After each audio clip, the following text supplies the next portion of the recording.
Karoline had never been one to back down from a challenge. As dusk fell over her quiet suburban neighborhood in upstate New Hampshire, the familiar hum of routine life took on a new, unsettling tone. The steady thrum of distant traffic and the rustling of leaves in the autumn wind were suddenly pierced by the flashing red and blue lights of a police car. The lights danced across her freshly installed steel gate, a barrier that had become both a symbol of her defiance and a desperate measure for her safety. Standing resolute on her front porch, Karoline's eyes narrowed as she watched the scene unfold. "Enough is enough," she murmured, her voice low and firm. Ever since threats began pouring in on her social media account, specifically on X, the platform she'd come to rely on for sharing her truths, she had taken drastic steps to protect herself and her family. No stranger to controversy, Karoline was well known in her community for her outspoken support of Trump and her unwillingness to yield, even in the face of mounting pressure. At that moment, a stern-looking police officer stepped out of the cruiser. Sergeant Carter, his badge glinting under the strobe lights, approached the gate with a measured gait. "Ma'am, we've received reports regarding your property," he said in a gravelly tone. "The documents show that this is indeed private property. However, blocking a public road isn't entirely within your rights." Karoline crossed her arms and lifted her chin. "This is my driveway, and if I have to, I'll block it until I feel safe. I'm not about to let strangers threaten my family or the values I stand for." Before Sergeant Carter could reply, Officer Dillon, a young man with keen eyes and a slight furrow of worry between his brows, interjected. "There's something odd about that SUV that just passed by. It wasn't your typical local vehicle."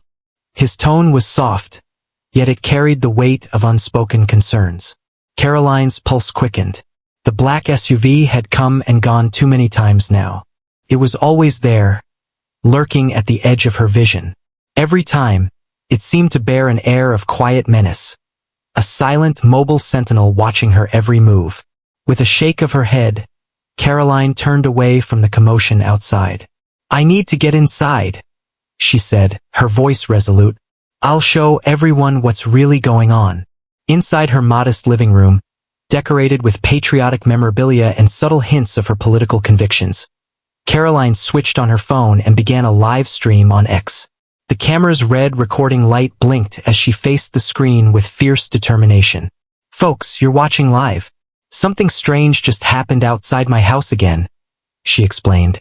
"That SUV, it's not just passing by. I'm convinced there's something more behind it." As comments and view counts soared in real time, Karoline's heart pounded with adrenaline. Thousands of viewers were joining the conversation, urging her to investigate further.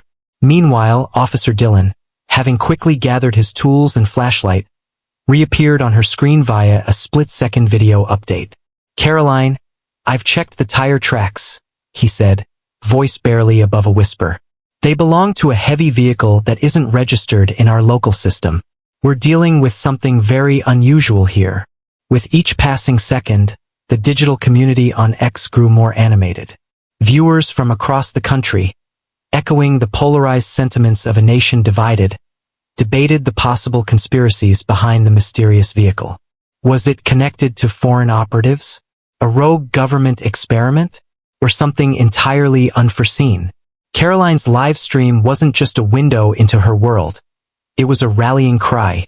Every comment, every share, and every like stoked the fire of her determination. "I'm not doing this just for me," she announced.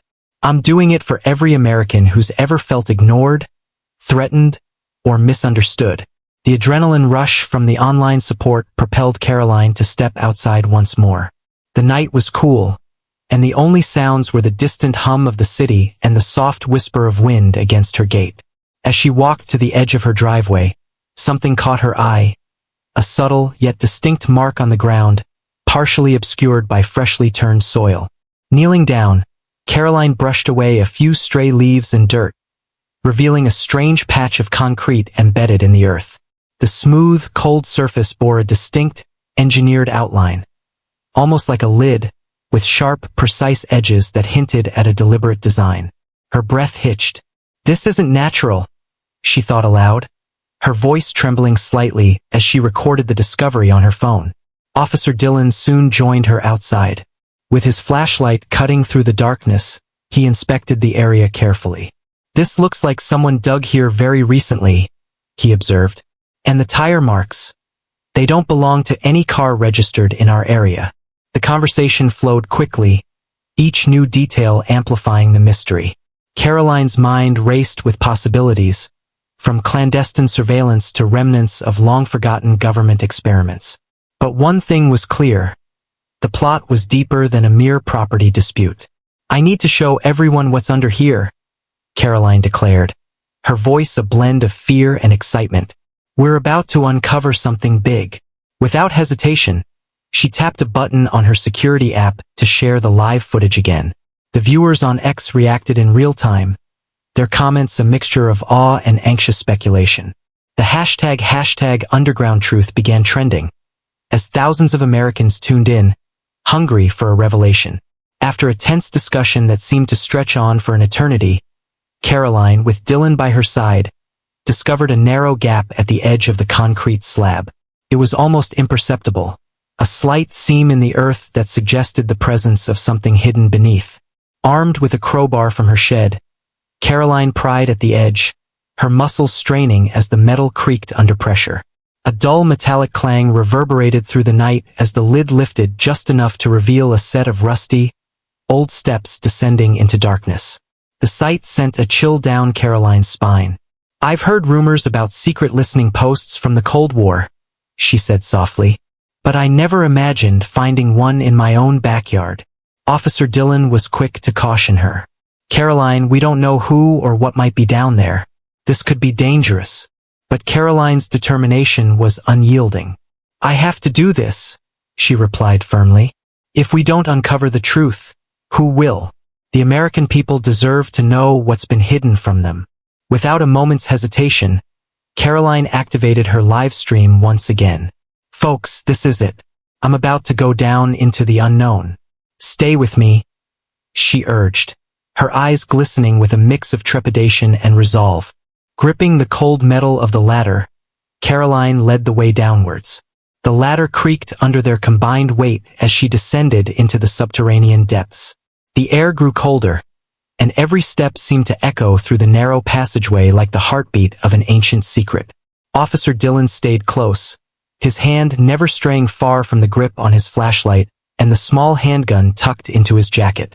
As they reached the bottom, the beam of the flashlight revealed a narrow hallway lined with weathered, gray concrete walls. Faded warning signs, their letters barely legible, adorned the passage, a silent testament to warnings from decades past. Karoline's live stream continued, and the numbers of viewers climbed into the tens of thousands. "Look at this," she whispered, her voice barely audible over the soft hum of machinery. "This isn't just an old bunker. There's a control panel over here. Look at the blinking lights and that faded logo. It looks like something from the Cold War era." Officer Dillon knelt beside her, carefully brushing off layers of dust. "The markings say, Project Tempest 1985. It seems someone reactivated this system recently," he noted, his tone filled with a mixture of intrigue and concern. "There's a faint electric hum in the cables. That means someone or something is controlling this base." Every revelation sent waves of shock and disbelief through Karoline's streaming audience. The digital community, already polarized by political discord, now found itself drawn into a labyrinthine mystery that blended history with present-day intrigue. Comments flew in. "This is insane. What are they hiding? Karoline, you're a hero." Before they could examine further, an unexpected sound echoed from down the hallway, a slow, deliberate footstep that reverberated off the metal walls. Karoline's heart raced as she signaled for silence. Through the dim light, they could just make out the figures of 3 individuals approaching. The door at the far end of the hallway creaked open, and 3 people dressed in black uniforms stepped in. Their faces were obscured by masks, and their voices carried an air of cold authority. "Karoline, Officer Dillon." One of the agents spoke, his tone clipped and commanding. "You have no business here. You are interfering with a project that is far beyond your understanding." Caroline's eyes blazed with defiance. "I'm Karoline, and I will not be silenced," she declared. "The American people deserve to know the truth. If you're hiding something here, something that threatens our nation, I'm here to expose it." The tension in the corridor was palpable. The agents exchanged brief glances before the leader, Agent Miller, stepped forward. "Ma'am, step back. You are endangering yourself and others. This project is classified, and your actions are a direct violation of federal regulations." But Caroline's resolve was unbreakable. "I'm not about to let bureaucrats or shadowy operatives decide what I can or cannot know," she retorted. "You may have orders, but the truth is bigger than your chain of command." A brief, charged silence followed as Officer Dillon assessed the situation. "Agent Miller, we don't have time for games," he said quietly. "We're in the middle of uncovering evidence that could affect national security." Agent Miller's eyes narrowed beneath his mask. "National security? You're meddling in affairs you cannot possibly understand," he replied sharply. "You have been warned. Leave now or face the consequences." The standoff escalated rapidly. Karoline, never one to back down, stood her ground as her live stream continued to capture every moment. "This is what happens when the government tries to silence the truth," she shouted into the camera. "I'm not going anywhere until the American people see what you're hiding." At that moment, the sound of hurried footsteps and the distant rumble of engines reached their ears. A black SUV, identical to the one Karoline had seen on multiple occasions, approached the entrance of the corridor. Its headlights cast long, ominous shadows across the floor as it rolled to a slow stop. Officer Dillon's eyes flicked to the door. "That SUV, it's here again. It might be connected," he muttered. Agent Miller's expression darkened. "You leave us no choice," he said, and in a flash, two of the agents lunged forward. A scuffle erupted in the cramped space. Karoline, driven by adrenaline and a fierce desire for truth, grabbed the crowbar she'd used earlier and swung it with all her might. The impact sent one agent stumbling backward, his grip on a radio loosening as static filled the air. "Fight if you must, but know this," Agent Miller warned as he recovered, his voice echoing down the hall. "Your actions have consequences. You're endangering more than just yourselves. You're jeopardizing national security." But Karoline's mind was already racing. Every action she took was being witnessed by thousands of viewers online. Every moment was a step toward either liberation or disaster. "I don't care about your orders," she shouted, her voice ringing with passion. "I care about the truth, and the truth will not be buried." Officer Dillon fired a warning shot into the air, his voice calm yet urgent. "Enough! Stand down now before someone gets hurt." The tension was thick enough to cut with a knife as the agents momentarily hesitated. Yet even as the agents regrouped, the sound of approaching sirens and the distinct rumble of the SUV above hinted that reinforcements were on their way. In that fraught moment, Karoline's live stream exploded with frantic comments. "Run, Karoline, run! This is insane! Don't let them silence you!" With a determined glint in her eye, Karoline made a split-second decision. "We're not going to hide," she declared. "I'm sending everything I have to the American people, and to every corner of this nation that deserves to know the truth." She rushed to a control panel mounted on the wall, its screen flickering with cryptic data. A faded inscription read, "Project Tempest 1985. Karoline's hands shook as she studied the panel. It was clear that someone had reactivated this facility, and the implications were enormous. With no time to waste, she grabbed a small, outdated cassette labeled Spider Project and slipped it into a slot on the panel. Sparks flew as the cassette made contact, and for a moment, the screen went dark. "Is that a message?" Officer Dillon asked, his voice low and cautious. Before she could answer, a distant boom rattled the underground walls. The agents' voices grew louder as they prepared to move in, and Karoline knew that time was running out. "We need to get out of here now," she urged, her voice barely audible over the commotion. Karoline, Officer Dillon, and a newly arrived neighbor, Megan, who had quietly joined the scene after hearing the commotion, made a frantic dash back toward the ladder. Every step was fraught with peril as the sounds of footsteps and shouted commands echoed down the metal corridor. The live stream viewers were now witnessing a full-blown escape attempt, the digital clock ticking down in sync with the danger mounting in real time. Megan, usually a quiet presence in the neighborhood, now revealed a hidden bravery as she shouted, "We can't let them trap us down here." Her voice, though tinged with fear, bolstered Karoline's resolve. As they reached the ladder, the agents' voices grew louder. "Halt!" one bellowed, and the metallic clang of boots echoed in the confined space. Without a moment's hesitation, Officer Dillon fired another warning shot, this time aimed near the approaching agents, to buy them precious seconds.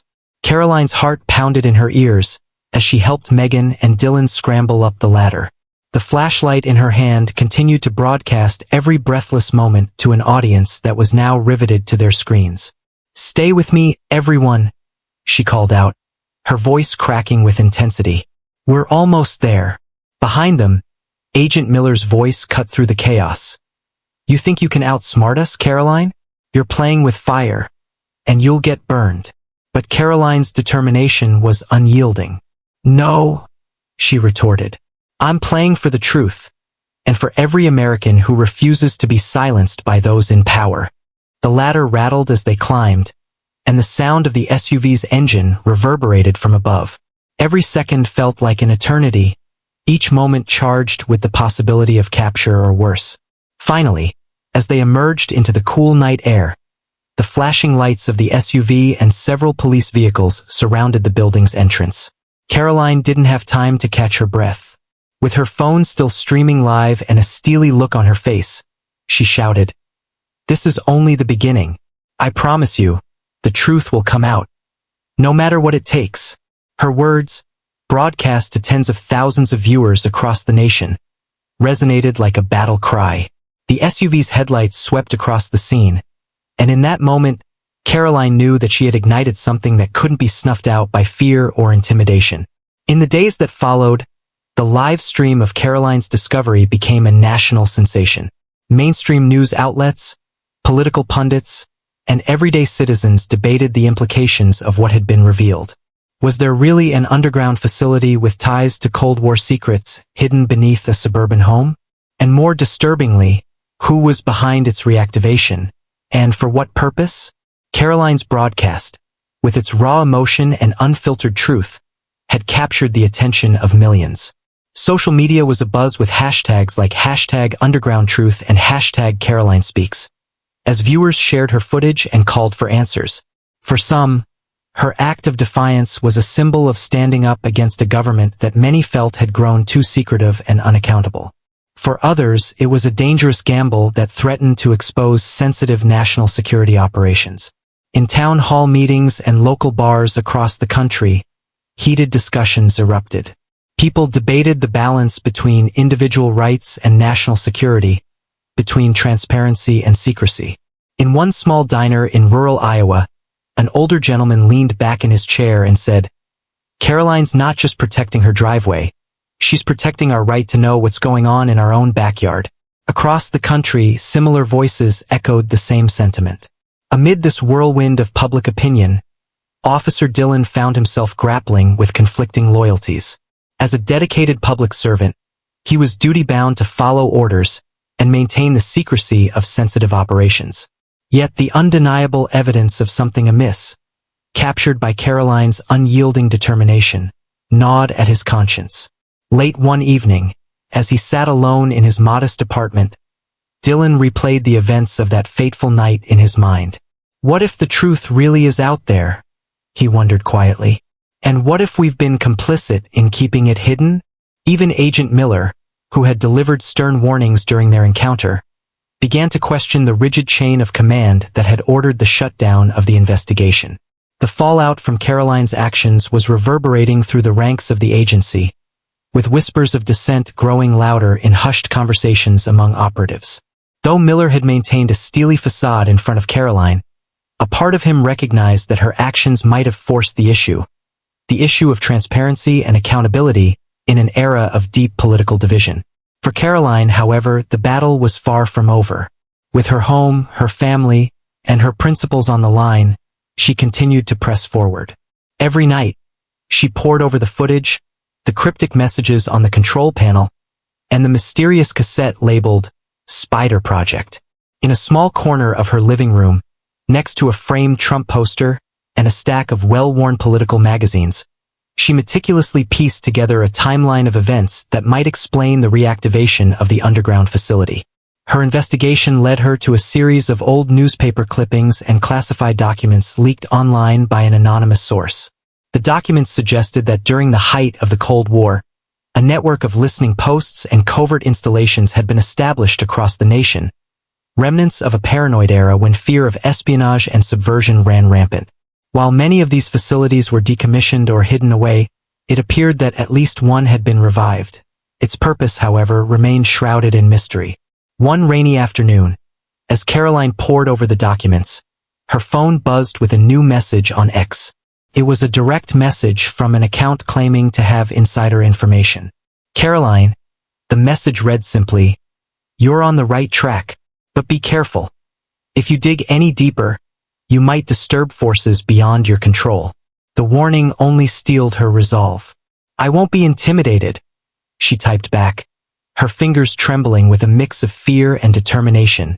"The truth is bigger than any threat. It's time the American people knew." In the following weeks, Karoline's discovery became a touchstone for debates about government transparency and the remnants of Cold War paranoia. Public protests erupted outside government buildings. Local media, emboldened by the widespread interest, began their own investigations. And every night, as Karoline continued her live streams from her home, she received messages of gratitude and solidarity from viewers who had felt marginalized and voiceless in a politically polarized society. Despite the backlash and the covert threats delivered by unidentified sources, Karoline's life took on a frenetic new pace. She attended secret meetings with concerned citizens and independent journalists, all of whom were eager to piece together the puzzle of the underground facility. Officer Dillon, who had been reassigned following the incident, found himself caught between duty and his growing belief that the story was too important to suppress. He began to quietly share his side of the events with trusted colleagues, ensuring that the truth would not be buried in bureaucratic red tape. Even Agent Miller, now under increasing scrutiny from within his own agency, started to question the official narrative. In late-night discussions with other operatives, he admitted that the directives he had followed might have been part of a larger, more shadowy agenda. Sometimes, he confided to a fellow agent over a secure line, "The orders we're given are less about protecting the country and more about protecting secrets that no one should keep." Yet for Karoline, the personal stakes were always at the forefront. Each time she looked out at the flashing red and blue lights on her driveway, the symbol of both protection and intrusion, she was reminded of the promise she had made to herself and her family. "I will not be silenced," she vowed during one particularly tense live stream, her eyes glistening with unshed tears of determination. "No matter how deep they bury the truth, I will dig it up. For my family, for my country, and for every American who believes in freedom and transparency." Her broadcasts, raw and unfiltered, resonated with an entire generation disillusioned by political spin and government secrecy. They became a rallying cry for those who felt that their voices were drowned out by the din of partisanship and bureaucracy. And though the challenges ahead were daunting, Karoline's unwavering resolve lit a fire in the hearts of thousands. One fateful night, as a bitter wind swept through the streets of New Hampshire, Karoline received a cryptic tip from one of her trusted sources. A meeting was arranged at a nondescript location, a derelict warehouse on the outskirts of town, where it was rumored that further evidence of the underground facility's purpose would be revealed. Accompanied by Officer Dillon and Megan, Karoline ventured out under the cover of darkness. The air was thick with tension and the promise of danger. Every step toward the warehouse was laden with uncertainty.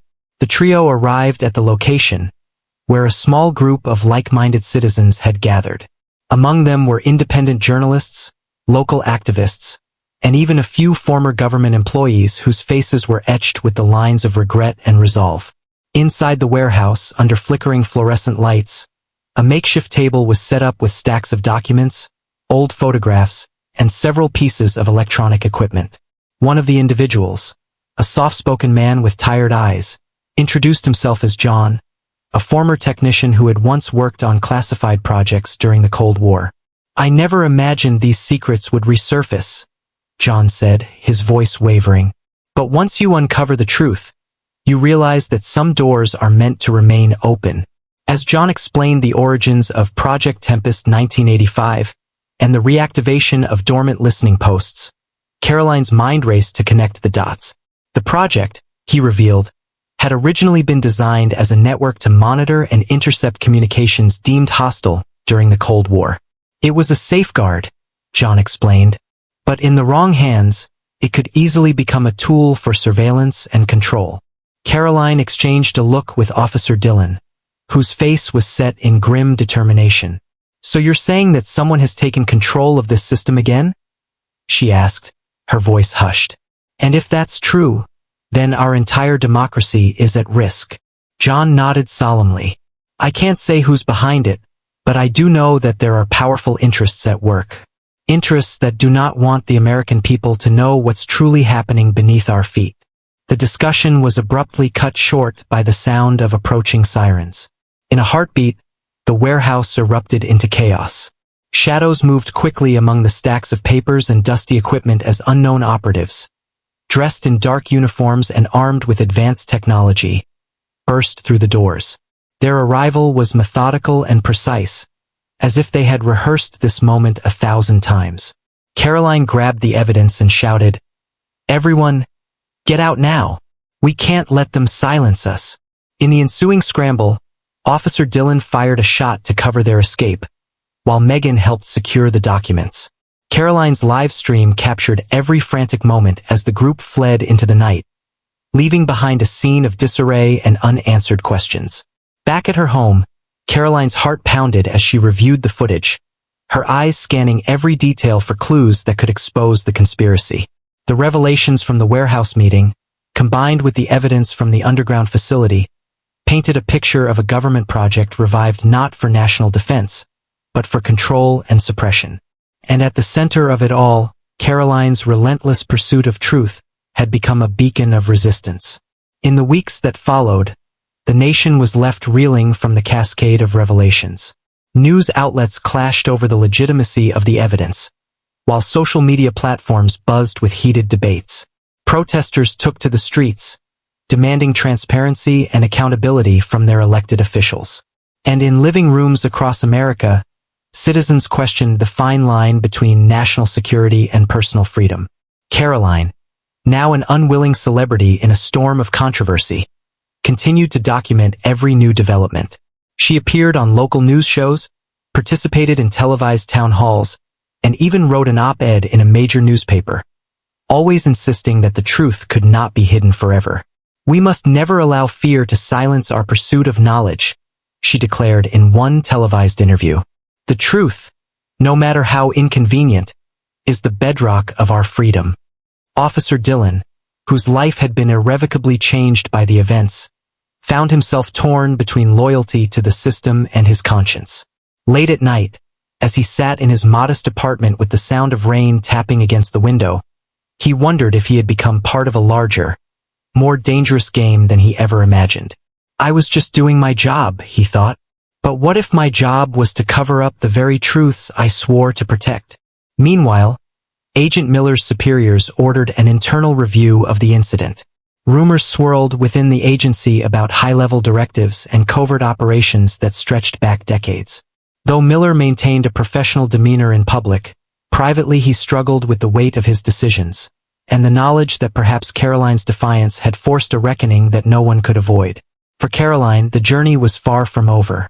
Each new tip, each anonymous message on X, only deepened the mystery. The underground facility was just one piece of a sprawling puzzle that seemed to span decades and continents. And while the threats grew ever more ominous, so did the resolve of the American people to stand up for their rights.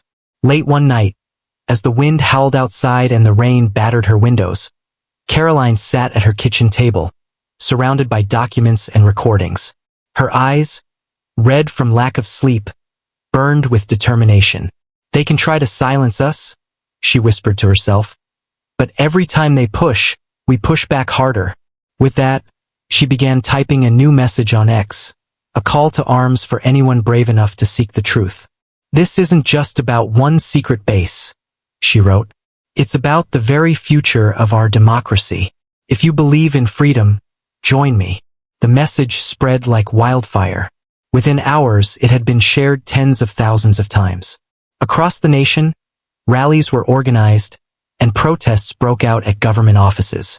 The American spirit, tempered by years of political strife and social division, was now fueled by the spark that Karoline had ignited. In the end, Karoline's quest for truth transcended the boundaries of her own life. It became a symbol, a rallying cry for every American who had ever felt marginalized, betrayed, or silenced.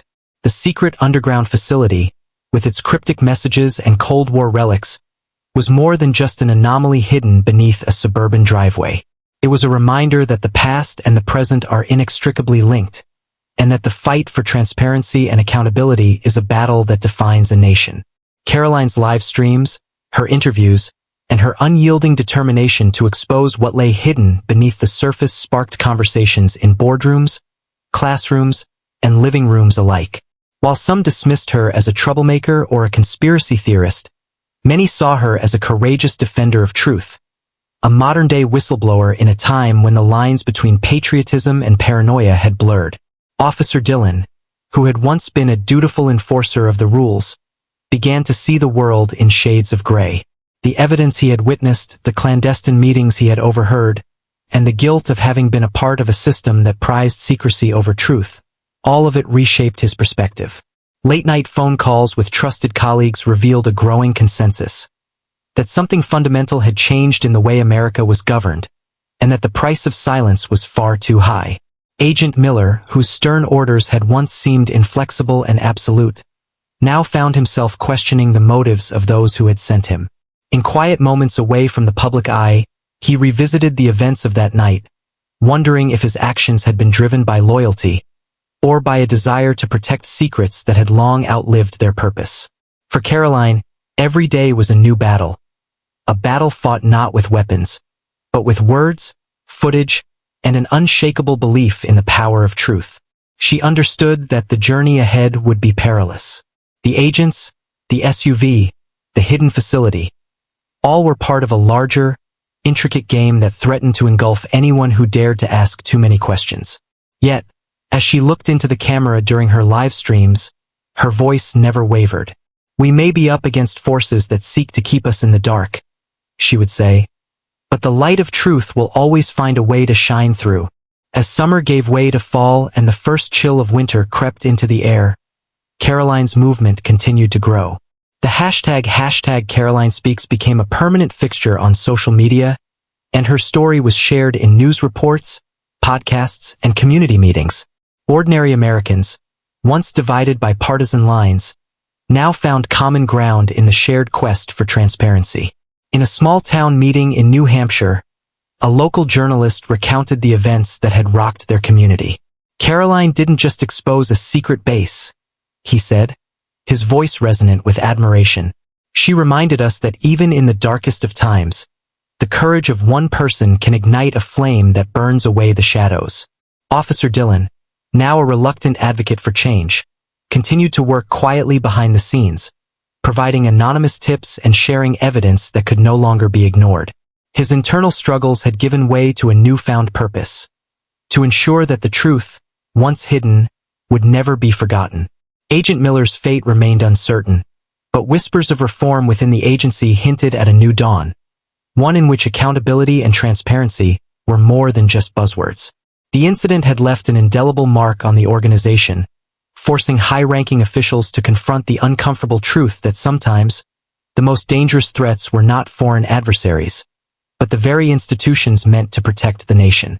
And through it all, Karoline remained steadfast, a beacon of hope in a time when fear and suspicion threatened to engulf a nation divided by ideology.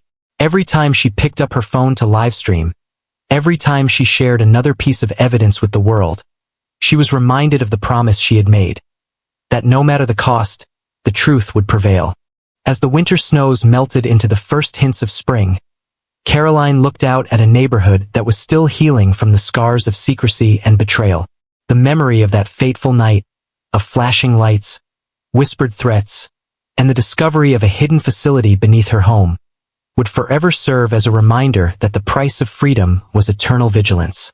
And in that vigilance lay the hope that one day, every American would stand united in the pursuit of truth, justice, and the unyielding promise of a better future.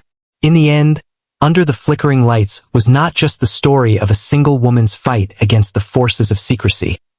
It was the story of a nation reawakening to the power of its own voice.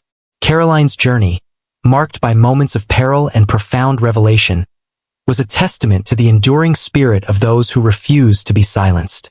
As her live streams continued to inspire, and as the American people demanded accountability from their leaders, one truth emerged clearly. In a democracy built on the ideals of freedom and transparency, the light of truth will always find a way to shine through the darkness. This is the story of Karoline, Officer Dylan, Megan, and the countless citizens who dared to seek the truth, even when it meant facing down the shadows of the past and the threats of a powerful future. Their courage became a rallying cry, a call to every American that sometimes the greatest battles are fought not on distant battlefields, but right in our own backyards.